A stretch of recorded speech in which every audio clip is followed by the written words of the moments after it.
SuperTalk Mississippi in the Element Wealth Studios. Joining us now, Dorlissa Hutton, CEO, and Angela Evans, Public Relations Director of SR1. It is a STEM charter school, the state's first, I believe, right? Yes, that's correct. Morning. Good morning. Happy to be here. Doing well. How are you doing? Great. So tell us what SR1 stands for. So SR1 is a nonprofit.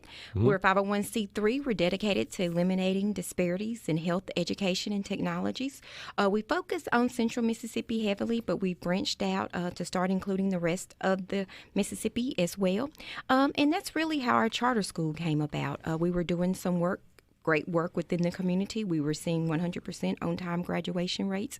We were seeing over 95% first-time passage on the third grade reading test. And so some of the community members approached us and said, would you all be interested in starting a school? Was it something we really at that point had not thought about at that time, long-term, of course. But we had such great community support, and we felt the time was right. Charter had been introduced in Mississippi, and we wanted to provide a different option to students in Central Mississippi. And STEM is a great opportunity, especially with us starting with our younger students. The school will start with K first. Sometimes people think STEM has to start in middle or high school, but we want to catch them while they're young, while they're engaged, while they're curious.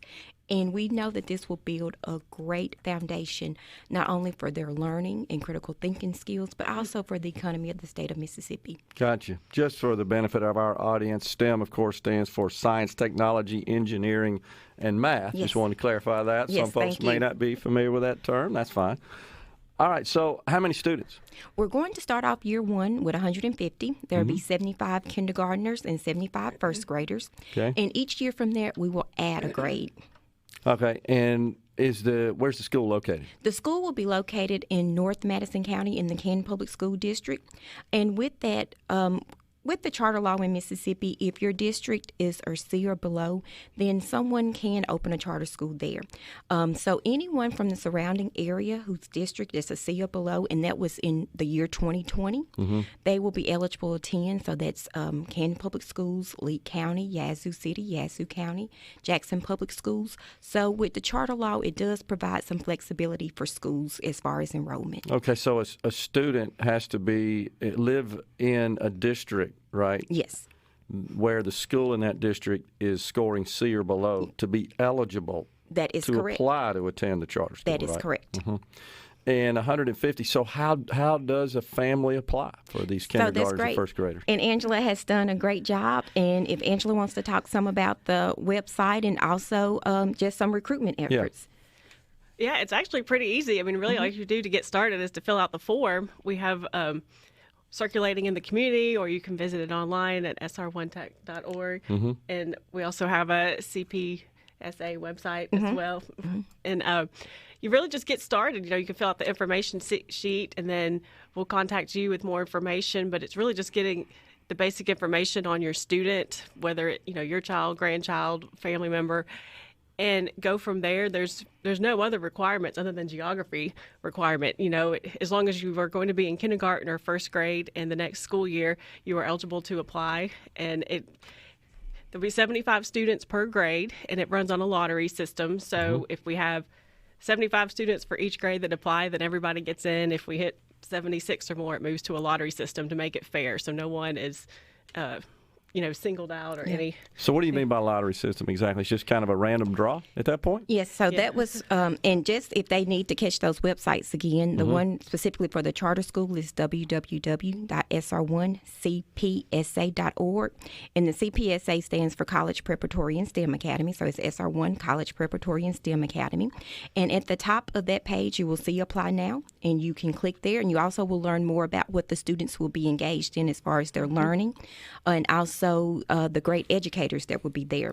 Also, if you just want to learn more about SR1, you can visit us at www.sr1tech, that's tech.org. And now to get back to the lottery.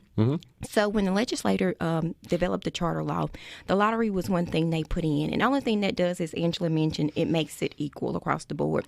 So for us, for instance, we're going to have 75 slots in kindergartner.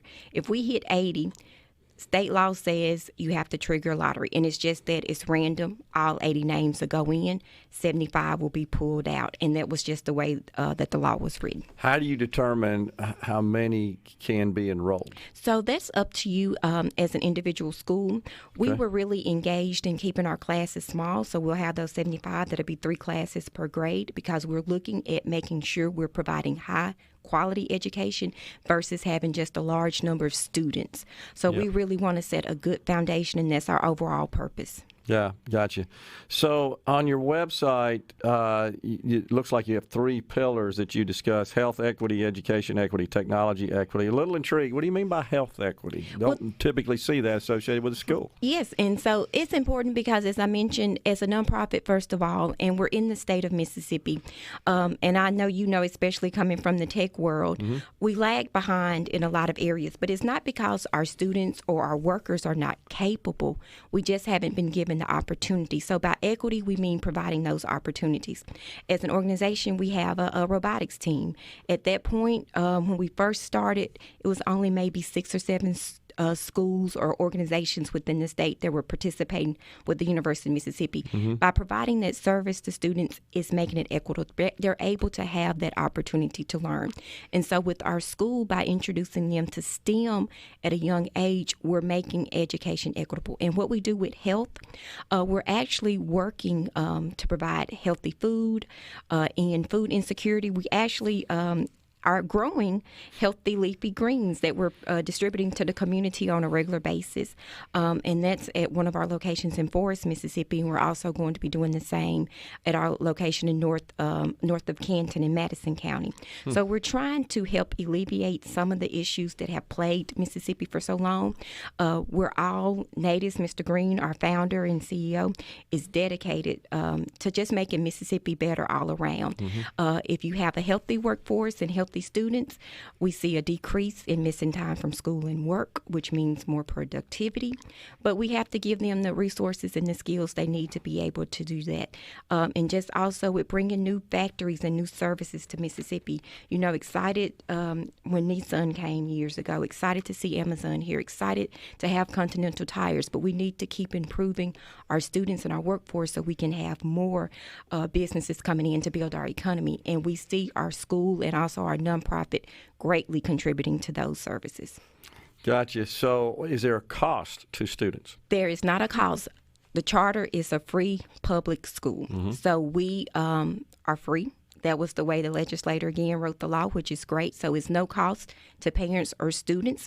It's just if you're looking for a great alternative to high quality education for your student, we really encourage you to apply. Does the organization have plans to apply for and build more charter schools? Well, we will, as you know, the Mississippi Charter Law gives you a 5-year charter.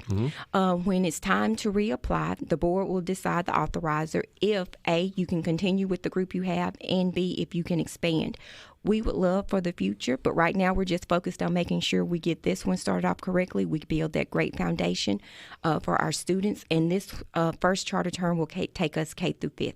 Gotcha. So tell us about the summer programs coming up. Yes, so summer is always a great opportunity. And what we do with summer, we try to reduce that learning loss. When students go home for the summer from school, research shows when they come back in August, if they haven't had any type of educational engagement, they're usually 3 months behind in math, 2 to 3 months behind in literacy. So as an organization for over 11 years now, we've been hosting a free 5-week summer camp. And our summer camp in this area this way is actually held at Millsaps. We have a great partnership with Millsaps, over 11 years strong. And there, each week is dedicated to a different topic. So we have students coming in from Hines, Madison, Rankin, and sometimes even further than that for this camp. But we have different age divisions, so it's age appropriate, but we focus on Health Week. We focus on science, math, reading week, college week. And what we do is each week is really geared towards bringing those themes alive. This past summer, we had a great time with our Cultural Arts Week. I forgot to mention that one, where we introduced them to different cultures. So we were able to introduce and bring someone in from the Japanese Education Outreach in Nashville, Tennessee. She came down, she spoke to them. She actually even did a traditional tea ceremony with them. We also also ate some native foods that we had shipped in. So it's just introducing them to different activities with our science. We also did some dissection for our older students, and our younger ones actually, they didn't participate because it's scalpels, but they got to go through the process Got you. Appreciate y'all coming on. Thank you. I know you got a lot of information, a lot to talk about. Sounds like a good program going on. SR1tech.org. Yes. It's and the website. We're always looking for great volunteers and if donations as well to keep our services free for our students. Have a happy new year. Okay, thank you. See You y'all. as well. Midday's coming right back.